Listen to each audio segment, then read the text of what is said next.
স্বাধীনতার মানে লেখায় কবি ভবানীপ্রসাদ মজুমদার।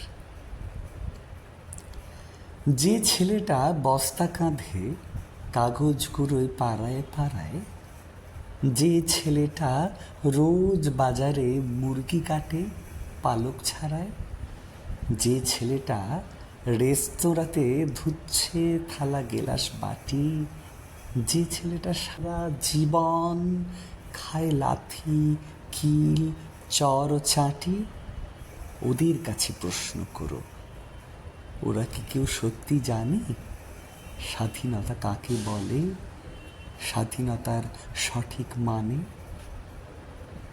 যে মেয়েটা ভোর না হতেই মায়ের সাথে যাচ্ছে কাজে, যে মেয়েটা পরের বাড়ি কাপড় কাচে বাসন মাজে, যে মেয়েটা গোবর কুড়োয় ঘুঁটেও দেয় কয়লা বাছে, যে মেয়েটা সারা জীবন পায় না আদর কারোই কাছে, ওদের কাছে প্রশ্ন করো, ওরা কি কেউ সত্যি জানে স্বাধীনতা দেখতে কেমন, স্বাধীনতার সঠিক মানে?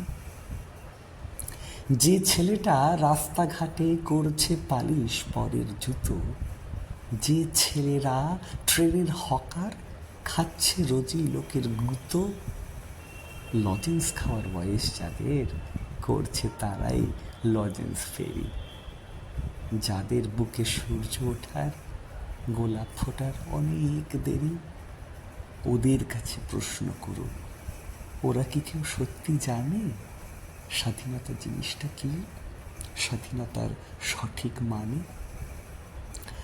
স্বাধীনতার মানে বোঝে নীল আকাশের বন্ধু পাখি, স্বাধীনতার মানে বুঝে চাঁদ তারাদের পরায় রাখি, স্বাধীনতার মানে বোঝে পাহাড় সাগর ঝর্ণা নদী, স্বাধীনতার মানে বুঝে বইছে বাতাস নিরবধি, স্বাধীনতার সঠিক মানে কজন স্বজন সত্যি জানে, স্বাধীনতার সংজ্ঞা খুঁজো শেকল ছেঁড়া পাখির গানে। ধন্যবাদ।